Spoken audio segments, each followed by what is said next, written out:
Assalamualaikum warahmatullahi wabarakatuh. Alhamdulillah, wassalatu wassalamu ala rasulillah wa ala alihi wa sahbihi wa sallama tasliman katsira, amma ba'd. Puji dan syukur senantiasa kita panjatkan kehadirat Allah Jalla wa Ala, Zat yang telah berfirman di dalam Al-Quran Al-Karim pada surat Ibrahim, wa in ta'uddu ni'matallahi la tuhsuha innal insana lazalumun kafar.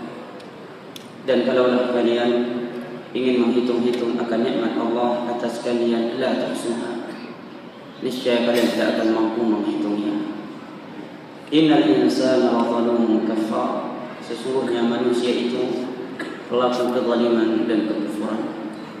Dengan berkat nikmat kesehatan dan kesempatan setelah hidayah taufik dari Allah Jalla wa Ala, kita dapat berkumpul kembali di rumah Allah Jalla wa Ala yang mulia ini setelah melaksanakan ibadah salat maghrib berjamaah sambil menunggu masuknya waktu salat Isya. Maka kepada Allah Jalla wa Ala yang telah mengumpulkan kita di malam yang penuh berkah ini di rumahnya yang mulia ini, kita memohon agar kembali mengumpulkan kita di dalam syurga firdausnya di hari kiamat kelak. Allahumma amin. Salawat beserta salam semoga senantiasa tersanjung sajikan kepada Nabi besar kita Muhammad bin Abdullah bin Abdul Muttalib bin Hashim bin Abdi Manaf sallallahu alaihi wasallam yang telah bersabda, "May yuridillahu bihi khairan yufaqihu fid din." Barang siapa yang Allah inginkan kebaikan untuknya, niscaya Allah akan perdalamkan pengetahuannya tentang agama ini. Hadis riwayat Imam Bukhari dari Muawiyah ibnu Abi Sufyan radhiyallahu anhu. Jamaah ibu bapak, saudara dan saudari yang saya cintai dan hormati rahimani wa rahimakumullah. Biasanya kita mengkaji kitab Tafsir Al-Qur'anil Azim karya Al-Imam Ibnu Katsir. Namun pada malam hari ini saya akan mengkaji fikih seputar 10 awal Dzulhijjah. Mengingat kita akan memasuki 10 awal Dzulhijjah. Namun sebelumnya saya ingin bertanya, ada yang tahu apakah sudah ada penetapan 1 Dzulhijjah oleh Kemenak kita Indonesia? Ada yang tahu kapan 1 Dzulhijjah? Hah? Hari ini kan 29 Dzulqa'dah. Kalau tadi tak terlihat hilal karena mendung ataupun tak terlihat, berarti besok 30 Dzulqa'dah digenapkan. Apakah tadi hilal 1 Hijjah nampak? Ada yang tahu penetapan Kementerian Agama kita kapan 1 Dzulhijjah? Saya nggak tahu. Apakah besok? Hah? Karena ini ada beberapa hukum berkaitan dengan 1 awal Dzulhijjah, beberapa larangan dari Nabi SAW kepada orang yang ingin menyembelih hewan kurban dan berlakunya mulai 1 awal Dzulhijjah. Kalau besok 1 Dzulhijjah, berarti malam ini adalah malam pertama 1 Dzulhijjah. Baik, telah datang beberapa hadis dari Nabi SAW yang menerangkan keutamaan 10 awal Dzulhijjah ini. Oleh karena itu kita membahasnya. Di antaranya adalah hadis yang diriwayatkan oleh Imam Bukhari dan Imam Muslim dari sahabat Abdullah bin Abbas radhiyallahu anhu. Nabi SAW bersabda, "Ma min ayyamin al-'amalu salihu fihinna ahabba ila Allah min 'ashri Dzulhijjah." Qalu ya Rasulullah, wala al-jihad fi sabilillah? Qala wala al-jihad fi sabilillah illa rajulun kharaja bimalihi wa nafsihi falam yarji' bidzalika min dzalika bi syai'. Nabi bersabda, sungguh tidak ada hari-hari yang amal saleh pada hari-hari tersebut lebih dicintai oleh Allah daripada 10 awal Dzulhijjah. Para sahabat pun bertanya, apakah jihad di jalan Allah juga tidak dapat mengalahkan keutamaan amal saleh di 10 awal Dzulhijjah, wahai Rasulullah? Beliau pun menjawab, walal jihad fi sabilillah. Jihad di jalan Allah pun tidak mampu mengalahkan keutamaan amal saleh di 10 awal Dzulhijjah. Illa rajulun kharaja bi nafsihi wa malihi falam yarji' min dzalika bi syai'.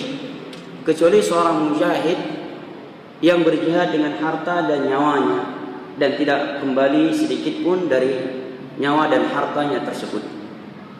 barulah dapat menyaingi keutamaan amal soleh di 10 awal Dzulhijjah ini. Oleh karena itu para ulama mengingatkan bahwa hari yang paling afdal dalam setahun adalah 10 awal Dzulhijjah. Sedangkan malam yang paling afdal dalam setahun adalah malam-malam bulan Ramadan.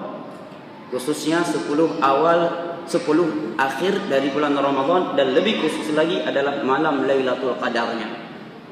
Adapun siangnya, harinya, maka hari yang paling afdal dalam setahun adalah 10 awal Dzulhijjah. Oleh karena itu para ulama mengingatkan, banyak manusia kaum muslimin semangat melakukan ibadah amal saleh di bulan Ramadan, di hari-hari bulan Ramadan. Tetapi sangat banyak di antara mereka mengabaikan 10 awal Dzulhijjah dengan amal saleh. Ini sesuatu yang hendaknya kita saling mengingatkan satu sama yang lain. Karena hari yang paling afdal sepanjang tahun adalah 10 awal Dzulhijjah. Kalau malam yang paling afdal memang malam Ramadan, khususnya 10 akhir Ramadan, dan lebih khusus lagi malam Lailatul Qadar yang ada pada 10 akhir dari bulan Ramadan. Mungkin ada yang bertanya, kenapa sih 10 awal Dzulhijjah ini disebutkan oleh Nabi merupakan hari yang paling dicintai oleh Allah Jalla wa'ala? Apa keistimewaan dan keutamaannya dibanding hari-hari yang lainnya? Maka berikut ini beberapa sisi keistimewaan dan keutamaan 10 awal Dzulhijjah yang tidak dimiliki oleh hari-hari yang lainnya. Yang pertama, Allah Jalla wa'ala telah bersumpah dengan 10 awal Dzulhijjah ini. Allah berfirman, wal fajr wa layalin 'ashr, bahwa yang dimaksud dengan walayalin 'ashr, kata Imam Ibnu Katsir dalam tafsir Al-Qur'anil Azim, adalah hiya asyru Dzulhijjah, adalah 10 awal Dzulhijjah. Wa hadza, kata Imam Ibnu Katsir, wa hadza ma 'alaihi jumhurul mufassirin wal khalaf. Demikian penafsiran mayoritas ahli tafsir dari kalangan salaf dan khalaf. Kemudian beliau mengomentarinya, wa huwa sahih, inilah penafsiran yang sahih. Dan merupakan sebuah kaidah bahwa Allah tidaklah bersumpah dengan suatu tempat ataupun makhluknya, melainkan karena tempat atau waktu tersebut memiliki keistimewaan dan keutamaan yang tidak dimiliki olehnya selainnya. Ini sisi keistimewaan yang pertama. Sisi keistimewaan yang kedua yang dimiliki oleh 10 awal Dzulhijjah ini dan tidak dimiliki oleh hari-hari yang lainnya, bahwa pada 10 awal Dzulhijjah ini Allah menurunkan sebuah ayat yang menerangkan kesempurnaan ajaran Islam. Allah berfirman di dalam surat Al-Maidah ayat ketiga, Al-yawma akmaltu lakum dinakum wa atmamtu alaikum ni'mati wa raditu lakumul Islam dinan.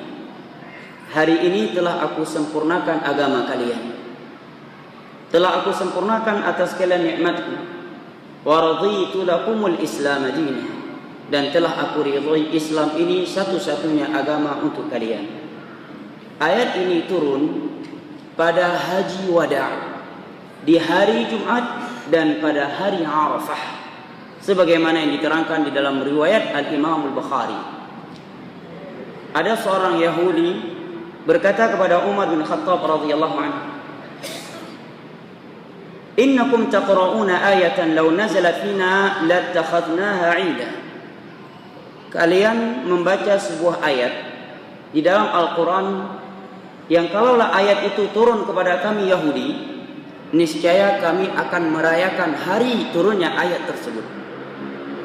Maka Umar menyatakan, sebelum Yahudi ini menyebutkan ayat apa itu, Umar langsung menjawab, ini la a'lam haitsu unzilat wa aina unzilat wa aina Rasulullah sallallahu alaihi wasallam hina unzilat. Aku tahu apa ayat apa itu, di mana ayat itu diturunkan, kapan ia diturunkan, dan di mana posisi Rasulullah sallallahu alaihi wasallam ketika ayat itu turun. Unzilat yaum Arafah, ayat tersebut turun pada hari Arafah. Wa inna wallahi bi Arafah, dan kami di saat itu demi Allah, kata Umar bin Khattab, berada di Arafah. Kemudian kata Umar, kana yaumal jum'ah, pada hari itu adalah hari Jumat. Maka beliau pun membacakan ayat di atas tadi, al-yawma akmaltu lakum dinakum. Hadis riwayat al-Imam al-Bukhari dan al-Imam Muslim. Tentunya ini merupakan kabar gembira yang sangat besar bagi segenap kaum muslimin, di mana Allah telah menyempurnakan agamanya. Ini keistimewaan yang kedua. Istimewaan yang ketiga, bahwa amal saleh di 10 awal Dzulhijjah dilipat gandakan oleh Allah Jalla wa Ala ketimbang amal saleh di selain hari-hari 10 awal Dzulhijjah ini, sebagaimana hadis yang di atas tadi. Sisi keistimewaan yang keempat, bahwa Allah Jalla wa Ala menyebutkan di dalam surat Al-Hajj ayat 28 bahwa 10 awal Dzulhijjah ini merupakan hari-hari yang telah dimaklumi. Jadi seakan-akan dia adalah hari-hari kaum muslimin telah memaklumi akan keagungan, akan kemuliaan dan keistimewaannya. Allah berfirman, "Wa yadhkuru ismallahi fi ayyamin ma'lumatin 'ala ma razaqahum min bahimatil an'am." Agar mereka menyebut nama Allah Jalla wa Ala pada hari-hari yang telah dimaklumi atas rezeki yang telah Allah anugerahkan kepada mereka berupa hewan ternak. Hari-hari yang lain tidak Allah sebutkan dengan hari-hari yang telah dimaklumi. Keistimewaan yang kelima yang dimiliki oleh 10 awal Dzulhijjah ini, bahwa Nabi SAW telah mempersaksikan bahwa 10 awal Dzulhijjah ini merupakan hari-hari yang paling afdal di muka bumi ini. Dalam hadis yang diriwayatkan oleh Al-Imam Al-Bazzar, Abu Ya'la dihasankan oleh Al-Albani dari Jabir bin Abdullah radhiyallahu anhu, Nabi bersabda, "Afdalu ayyamid dunya al-'ashir, yani 'ashri Dzulhijjah, qila wala mithluhunna fi sabilillah." Rasulullah menyatakan hari-hari dunia yang paling afdal adalah 10 awal Dzulhijjah. Sisi keistimewaan yang keenam yang dimiliki oleh 10 awal Dzulhijjah dan tidak dimiliki oleh hari-hari yang lainnya, bahwa pada 10 awal Dzulhijjah tersebut ada sebuah hari yang disebut dengan hari Arafah, dan kita dianjur untuk berpuasa Arafah, yang keutamaannya kata Nabi SAW, yukaffiru sanatal madiyah wal baqiyah, akan menghapuskan dosa-dosa setahun yang lalu, yang telah berlalu dan setahun mendatang. Hadis riwayat Imam Muslim dari Abi Qatadah Al-Ansari radhiyallahu anhu. Ini puasa Arafah. Kira-kira jatuh tanggal berapa dengan Masehi? Makanya perlu tahu nih kita, penetapan kemenang kita kapan 1 Dzulhijjah. Arafah itu 9 Dzulhijjah. Ada yang tahu? Ada yang kerja di Kementerian Agama? Ada? Hari Rabu 1 Dzulhijjah. Berarti besok 30 Dzulqa'dah, Pak. Masya Allah. Itu dari Kemenang. Bapak lihat di website Kemenang. Website Kemenang. Masya Allah. Syukran, jazakallah khair. Berarti besok masih 10 Dzulqa'dah. Kalau demikian berarti 9 Dzulhijjah jatuh pada hari apa? Rabu, Kamis, Jumat, Sabtu, Ahad, Senin, Selasa, Rabu, Kamis. Jumatnya Lebaran. Jumatnya Lebaran ya. Berarti bertemu hari Jumat dengan hari Lebaran. Nanti akan kita bahas. Apakah orang yang sudah melakukan sholat Id masih berkewajiban melakukan sholat Jumat apabila sholat Jumat bertemu dengan sholat Id? Ini akan kita bahas. Baik. Ini beberapa keistimewaan yang dimiliki oleh keistimewaan yang keberapa tadi? Yang keenam puasa Arafah, yang keutamaannya dapat menghapuskan 2 tahun dosa, setahun yang telah berlalu dan setahun mendatang. Ya, pakai Telkomsel aja nggak ada yang kayak gini kan? Ini paketnya 2 tahun. Bukan berarti selama yang 2 tahunnya tak pugu yang enggak ada. Kita lakukan apa yang kita sukai dari dosa yang ada. Tidak demikian. Kata Hasan Al-Basri, kullu mastasghara dhanbu fi qalbi ta'azama 'inda Allah. Setiap dosa, setiap kali engkau meremehkan suatu dosa, maka dia menjadi besar dan kemurkaan Allah semakin besar kepada kamu. Ya, semakin besar kepada kamu. Kemudian sisi keistimewaan yang ketujuh, bahwa Pada 10 awal Dzulhijjah ini ada hari yang disebut dengan hari Nahar, yaitu 10 Dzulhijjah, hari yang dianjurkan untuk menyembelih Idul Udhiyah bagi kita yang tidak melakukan haji, dan menyembelih hadiyu bagi jamaah haji. Yang mana Nabi SAW menyatakan, inna a'zamal ayyami indallahi tabaraka wa ta'ala yaumun nahr thumma yaumul qar. Sesungguhnya hari yang paling agung di sisi Allah adalah hari Nahr, 10 Dzulhijjah, hari penyembelihan, dan hari Qar, yakni hari-hari mabit di Mina. Hadis riwayat Abu Daud, Nasai, dan disahihkan oleh Al-Albani. Dari ini kita mengetahui kekeliruan apa yang dilakukan oleh sebagian jamaah haji kita. Mereka ketika pergi haji tidak mabit di Mina. Ya, bahkan sebagian ketua kloter itu bermudah-mudahan dalam bab ini. Padahal ribuan jamaah menunggu pergi haji puluhan tahun.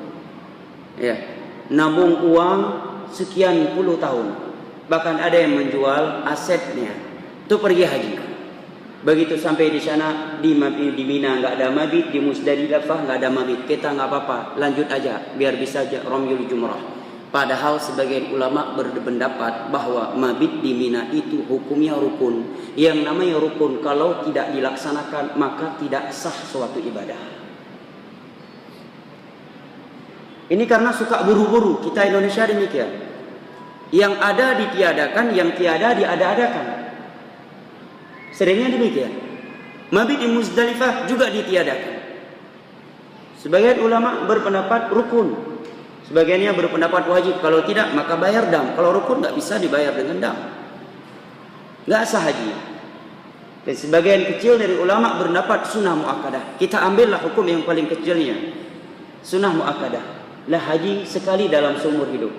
Masa kita tidak berusaha melaksanakan segala bentuk sunnah yang telah dicontohkan oleh Nabi di haji beliau, di mana setelah beliau menunaikan ibadah haji, beliau berkata kepada jamaah yang sejauh mata memandang, kata Jabir bin Abdullah, setelah beliau melakukan ibadah haji, beliau bersabda, khudhu anni manasikakum, ambillah haji kalian dari aku ini. Dan hadis yang paling komplit, yang paling sempurna, paling lengkap, yang menceritakan sifat hajinya Nabi adalah hadis sahabat Jabir bin Abdullah radhiyallahu anhu, hadis yang panjang dalam riwayat Al-Imam Al-Bukhari dan Imam Muslim. Beliau menceritakan dari mulai langkah pertama Nabi dari Madinah hingga pulang ke Madinah, beliau ceritakan. Ini yang sangat disayangkan. Bahkan terkadang sesuatu yang itu sepakat 4 mazhab tidak boleh kita melanggarnya dalam haji. Sebagian besar jamaah haji kita di Indonesia melanggarnya. Contohnya ihram di Jeddah. Ini bertentangan dengan keputusan Nabi, kesepakatan ulama Islam yang di dalamnya diantaranya 4 imam mazhab. Yang dinukilkan oleh ulama-ulama fikih, diantaranya Al-Imam Ibnu Abdul Bar dalam kitabnya Al-Istidkar. Jamaah haji kita disuruh ihram di Jeddah, padahal mereka melewati miqat Yalamlam di atas pesawat. Nabi SAW setelah menyebutkan miqat orang haji dan umrah satu persatu, kemudian Nabi menyatakan hunna li ahlihin waliman marra bihinna mimman yuridul hajja wal umrah. Miqat-miqat yang telah aku tentukan ini untuk orang yang tinggal di miqat itu dan orang-orang yang melewatinya dengan tujuan haji dan umrah, tidak boleh kecuali dalam keadaan ihram. Dan tidak ada kesulitan ihram ketika lewat di Yalamlam di atas pesawat. Pakai baju ihram di atas pesawat, masih dengan celana, setengah jam atau 1 jam sebelum terbang turun pesawat, karena setengah jam sebelum turun pesawat Yalamlam sudah sampai. 1 jam sebelum pesawat turun, celana tinggal ditarik dan dia di atas kursi. Kain ihram sudah ada di pinggangnya. Mandi bisa di pesawat atau sebelum terbang. Bahkan mandi di Jeddah nanti akan jauh lebih sulit, karena kamar mandi yang terbatas, jamaah yang ribuan. Nah, di sini sudah diinstruksi bahwa ihram nanti di Jeddah, bertentangan dengan hadis-hadis Nabi dan kesepakatan 4 imam mazhab. yang dinukilkan oleh ulama fikih, di antara oleh Al-Imam Ibnu Abdul Barr, ulama Maliki dalam kitabnya Al-Istidhkar, kitab perbandingan mazhab ulama yang hidup pada abad keempat. Yang ada ditiadakan, yang tiada diada-adakan. Apa yang enggak ada diadakan? Adanya dam tamattu'. Dari mana harus adanya dam tamattu'? Sedangkan nusuk haji dengan tamattu', orang yang sudah melakukan umrah boleh melakukan apa saja yang tadinya terlarang untuknya, seperti memakai baju yang berjahit dan mendatangi istrinya selama dia sudah tahallul dari umrahnya. Karena Nabi telah membolehkannya kepada para sahabatnya dan tidak melarang mereka untuk melakukan sesuatu yang terlarang tadinya ketika mereka masih ihram. Masuk hari ke-8, hari Tarwiyah, barulah mereka bergerak ke Mina dengan ihram. Ini yang ingin saya ingatkan. Mudah-mudahan yang telah haji dengan kekeliruan yang demikian diterima oleh Allah Jalla wa'ala dengan sempurna di sisinya karena ketidaktahuan. Dan bagi yang telah tahu, mudah-mudahan tahun depan atau tahun-tahun berikutnya dapat melaksanakan haji yang sempurna sebagaimana yang telah dicontohkan oleh Rasulullah sallallahu alaihi wasallam. Yang terakhir, keistimewaan yang terakhir yang dimiliki oleh 10 awal Dzulhijjah ini dan tidak dimiliki oleh hari-hari yang lainnya, kata Imam Ibnu Hajar Al-Asqalani, bahwa di 10 awal Dzulhijjah ini terkumpulkan padanya intisari ibadah di dalam Islam. Di sana ada haji dan umrah bagi yang sedang pergi haji dan umrah. Pada 10 awal Dzulhijjah itu ada anjuran berpuasa, khususnya pada 9 Dzulhijjah, puasa Arafah. Dan dari tanggal 1 Dzulhijjah sudah dianjurkan untuk memperbanyak amal saleh, di antaranya puasa. Dan puasa secara khusus adalah puasa Arafah. Terkumpul padanya salat Id, ibadah sembelihan. Berarti seluruh intisari ibadah di dalam Islam bertemu di 10 awal Dzulhijjah yang tidak bertemu di hari-hari yang lainnya. Lantas apa saja amalan yang dianjurkan, yang disunnahkan agar kita melaksanakannya di 10 awal Dzulhijjah? Secara umum tadi telah kita ketahui hadis Abdullah bin Abbas yang menerangkan kepada kita anjuran memperbanyak amal saleh di 10 awal Dzulhijjah. Segala bentuk amal saleh, apakah membaca Al-Quran, membayarkan sedekah, berbakti kepada kedua orang tua, sifat jujur, tidak menipu, tidak manipulasi, tidak korupsi dan semisalnya.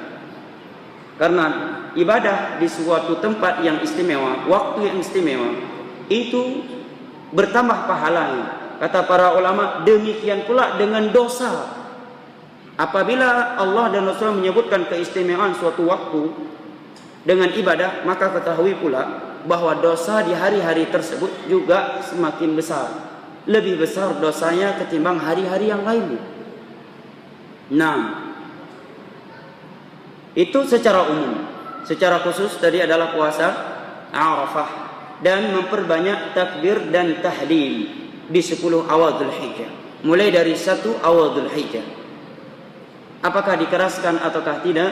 Maka boleh dikeraskan bukan dengan cara jamaah tanpa dipimpin oleh seorang imam dan seorang wanita. Bagi kaum wanita tidak mengeraskan suara. Ini yang disebut dengan takbir mutlak. Yang kedua adalah takbir muqayyad.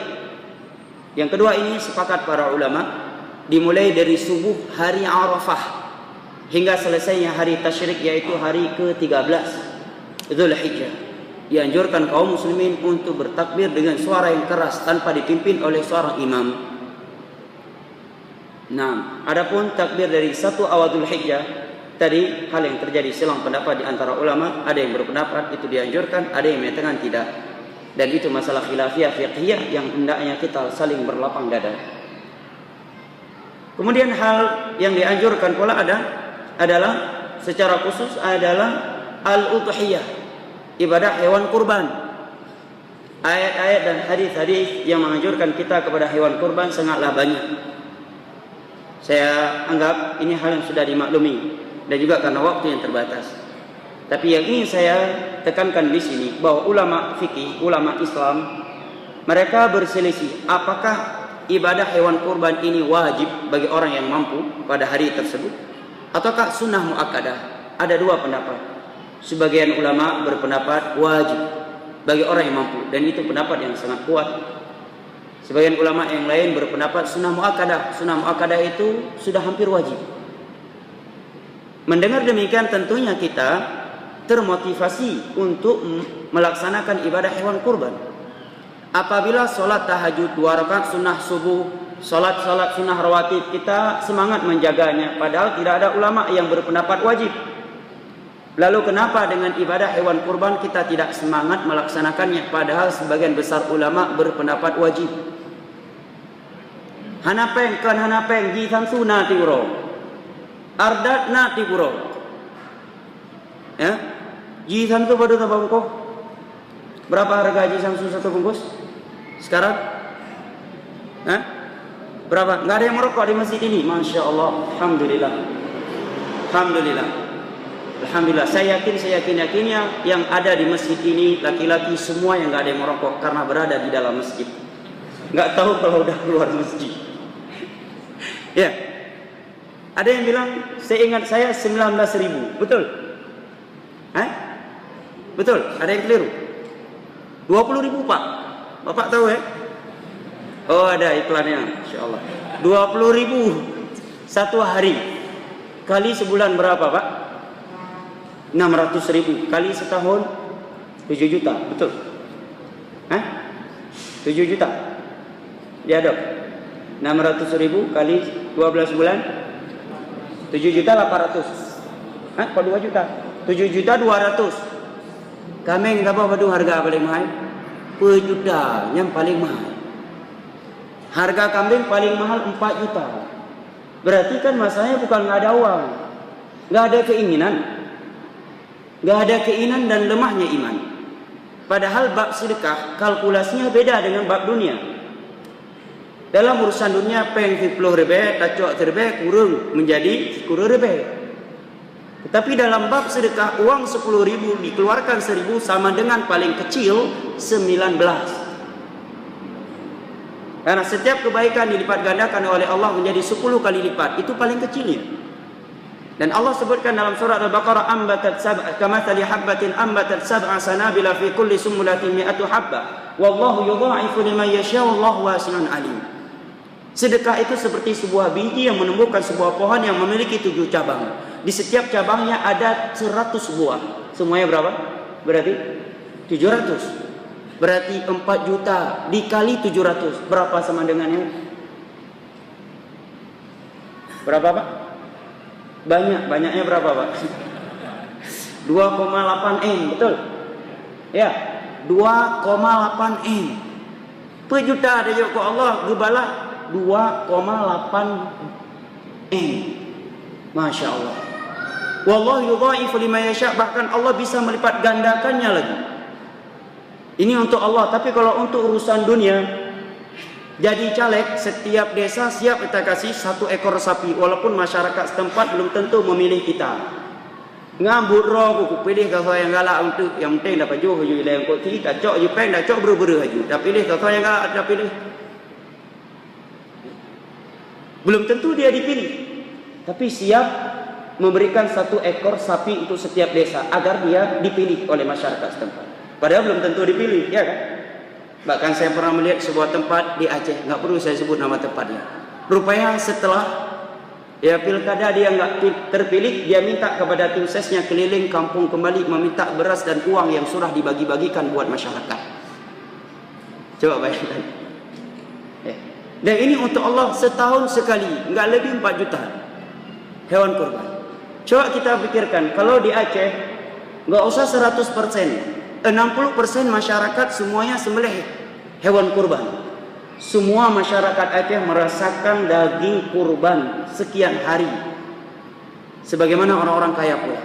Syiar Islam nampak kaum muslimin semuanya bahagia karena daging kurban yang afdal itu sepertiga kita ambil untuk diri kita dan keluarga kita, sepertiganya untuk kita hadiahkan, dan sepertiganya lagi untuk kita sedekahkan kepada fuqara dan masakin. Jelas ya? Maka insyaallah taala jamaah malam ini kurban semua ya, walaupun korban perasaan. Taib. Kemudian di sana ada beberapa larangan dari Nabi Shallallahu Alaihi Wasallam terkait orang yang ingin berkurban. Kurban hewan ternak, bukan korban perasaan. Kalau korban perasaan nggak berlaku larangan ini. Yaitu apa yang datang dalam hadis Ummu Salamah dalam riwayat Al Imam Al Bukhari dan Muslim. Nabi bersabda, "Idza ra'aitum atau idza dakhalat al-'ashr wa arada ahadukum an yudhi fala yamassa min sya'rihi wa basharihi syai'an." Apabila telah masuk 1 Dzulhijjah, satu tanggal itu mulai masuk dengan terbenamnya matahari, Pak. Bukan dengan jam 12 malam, itu secara falaki dan masehi. Hijriah berpindah tanggal itu dengan terbenam matahari. Ya, dengan terbenamnya matahari. Berpindahlah tanggal. Nabi menyatakan apabila 1 Dzulhijjah udah pasti telah masuk dan salah satu di antara kalian ingin menyembelih hewan kurban, maka tidak boleh lagi dia memotong atau mencabut seluruh rambut yang ada di tubuhnya, kumisnya, rambut ataukah yang lain, jenggot sepanjang tahun nggak boleh dicabut, Pak. Mau berkorban ataupun tidak, menurut 4 imam madhab. Demikian dinukilkan oleh Imam Shanaani, karena hadis-hadis seputar jenggot semuanya berbunyi perintah, bukan sekedar menganjurkan. Demikian diterangkan oleh Imam Shanaani, Bukhari, Muslim. Tapi bukan ini pembahasannya kita. Kemudian wa basyarihi syai'a. Yang kedua kata Nabi, basyarnya. Basyar itu mencakup kulit dan kuku. Tidak boleh lagi dipotong. Makanya saya tanyakan tadi, kapan kepastian 1 Dzulhijjah menurut penetapan Kemenak kita? Kalau Bapak kita tadi menyebutkan dari website website resmi Kemenak bahwa hari Rabu. Berarti mulai adzan maghrib di hari Selasa, kuku sudah tidak boleh lagi dipotong, Pak. Rambut tidak boleh lagi dipotong. Ya, sekarang masih ada waktunya, kesempatan. Nah, namun larangan ini berlaku diutarakan oleh Nabi Shallallahu Alaihi Wasallam kepada orang yang ingin menyembelih. Misalkan dalam sebuah rumah tangga yang ingin menyembelih suaminya, maka larangan ini hanya kepada dia. Tidak mencakup anak istrinya, sekalipun sembelihan dia mencakup dan mewakili seluruh anggota keluarga di bawahnya. Kata Abu Ayyub, kanu yadbahuna syah an nafsi wa ahlihi. Dahulu di masa Nabi, mereka menyembelih 1 ekor kambing untuk dirinya dan untuk seluruh anggota keluarganya. Tapi larangan tadi hanya berlaku untuk dirinya. Jelas, Pak ya? Baik. Kemudian terkait menyembelih hewan kurban, mungkin di sini ada yang berprofesi sebagai penyembelih hewan kurban. Nabi menyatakan la yu'ta min lahmiha syai'a. Bahwa orang yang menyembelih hewan kurban tidak boleh mengambil upah dari daging hewan kurban. Upahnya harus diberikan uang. Upah itu sesuatu yang sudah disepakati bersama. Berapa ongkosnya? 1 paha kambing. Itu namanya upah. Jelas berapa jumlahnya. Enggak boleh dari daging hewan kurban. Oleh karena itu jamaah yang ingin menitip sapi, kambing ke masjid, berikan uang uang ADM-nya. 100.000 kah, 50.000 kah, yang dapat dijadikan untuk ongkos orang yang menyembelihnya. Adapun kalau diberikan untuknya sebagai hadiah oleh panitia kurban atau oleh pemilik daging kurban, maka tidak mengapa, kata Syekh Utsaimin. Kalau itu hadiah, bukan sebagai upah. Yang kedua yang ingin saya ingatkan, bagi yang ingin menyembelih hewan kurban, hendaknya melaksanakan hadis Nabi sallallahu alaihi wasallam, wal yuhidda syafratahu wal yurihda bihata. Dia asah dulu pisaunya setajam-tajamnya. Baik kami kalau dah puduk parang matang ji plung, kurang ya tayu belanja suzuyau jijang dapat. Sebagian orang pisaunya tumpul, main potong aja, akhirnya tersiksa hewan ternak. Nabi katakan asah dulu pisaumu dan bahagiakan dia, berikan makan. Jangan asah pisau di depannya. Nabi SAW pernah suatu hari melihat seorang sahabat mengasah pisau di depan hewan kurban. Kata Nabi, kamu sudah membunuh dia sebelum dia mati. Sebelum kamu sembelih, kamu sudah sembelih dia. Kata Nabi SAW. Sebagian kita terkadang memang suka bercanda, tapi bercandanya udah berlebih-lebihan. Di depan kambing dia sembelih, dia asah pisaunya. Begitu kambingnya bunyi, Ya musuh kami lekun lau, mana pegang musuh kukoh ketit. Ini menyelisih etika dan adab yang diajarkan oleh Nabi SAW di dalam menyembelih hewan kurban.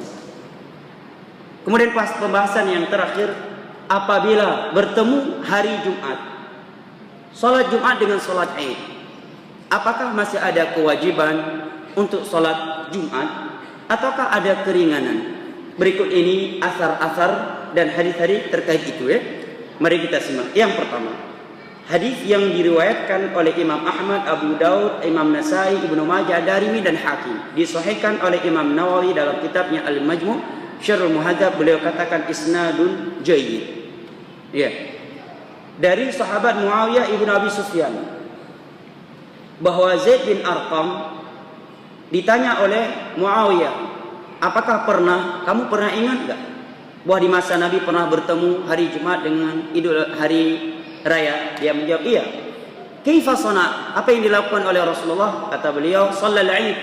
Nabi melakukan salat hari raya. Kemudian beliau rakhasa fil Jumat, memberi keringanan buat kaum muslimin. Yang mau hadir salat Jumat silakan, yang enggak pun tidak apa-apa. Man syaa falyusalli falyusalli. Yang ingin salat Jumat ya silakan, diberi keringanan, mau salat Jumat ataupun tidak.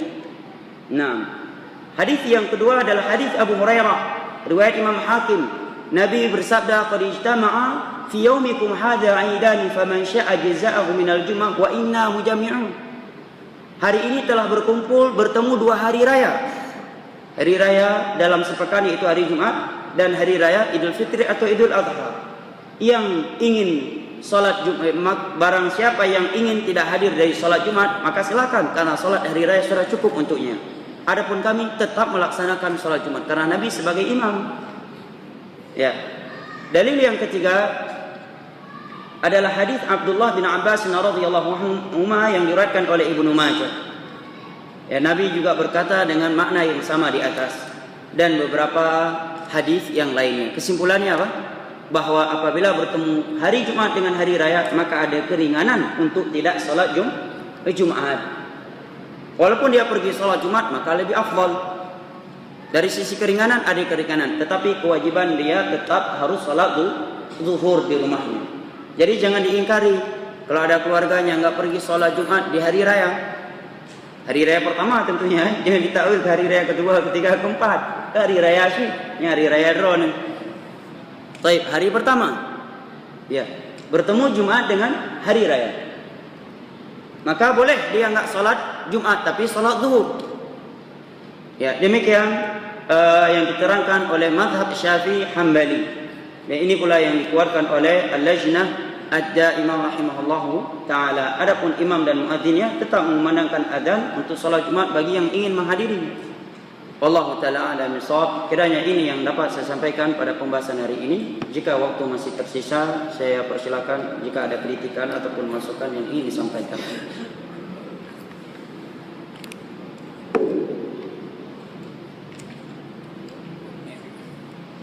2 menit lagi ya, bukan 5 menit lagi ya. Nah, silakan jika ada hal yang ingin disampaikan. Nah, silakan.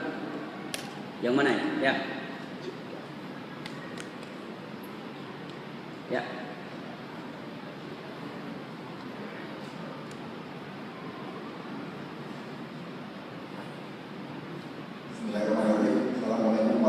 Waalaikumsalam warahmatullahi wabarakatuh. Nanti Ustaz menanyakan, ini melenceng dari tadi yang Ustaz sampaikan untuk masalah haji. Apabila kita memang sudah memiliki kemampuan haji, kemudian kita wajib untuk haji, dan kemudian ada orang tua kita yang belum beribadah haji, apakah lebih utama kita yang melakukan ibadah haji duluan, atau bisa kita utamakan untuk orang tua kita yang belum beribadah haji? Masya Allah, barakallah. Ini dibahas oleh para ulama dalam kaidah fikih dengan pembahasan dalam urusan akhirat. Apakah boleh kita utamakan orang lain ataukah tidak? Maka ulama menyatakan dalam bab akhirat, undang-undang dasarnya fastabiqul khairat wasari'u ila maghfiratin min rabbikum. Maka kita dulu, karena kita yang paling membutuhkan surga, Dan pada hari kiamat dalam beberapa ayat Al-Quran yang Karim Allah menyebutkan sebagian anak itu lari dari ibu kandungnya, dari bapak kandungnya, dari anak kandungnya, dari istrinya. Dan dia rela diadab seluruh anggota keluarganya, kedua orang tuanya, anak istrinya, apabila itu dapat menyelamatkan dirinya dari api neraka Allah. Dan yang berkewajiban pergi haji adalah kita yang punya harta tadi. Kalau ibu tidak, karena dia tidak memiliki harta, maka kita dulu yang pergi haji. Kalau ada kemudahan lagi, insya Allah kita berangkatkan orang tua kita. Demikian juga dalam masalah saf pertama, banyak orang ketika ada orang mulia atasannya, bapak silakan di depan. Ini keliru. Besok kalau mau masuk surga, mau nggak kayak gitu? Bapak duluan yang masuk surga, saya nanti aja, gampang itu. Gak mungkin kan? Demikian juga saf pertama ini sering di sini. Kita lihat kan? Karena atasan di belakang atau kawan dermawan lah. Bapak aja di depan. Ini keliru. Dalam bab akhirat kita harus saling berlomba-lomba. Nah, wallahu taala a'lam bishawab. Karena waktu telah habis, saya cukupkan sampai di sini. Lebih dan kurangnya saya mohon maaf. Wabillahi taufiq wal hidayah. Sallallahu ala nabiyyina Muhammad wa ala alihi wa sahbihi wasallam wa akhiru da'wana alhamdulillahi rabbil alamin. Wassalamualaikum warahmatullahi wabarakatuh.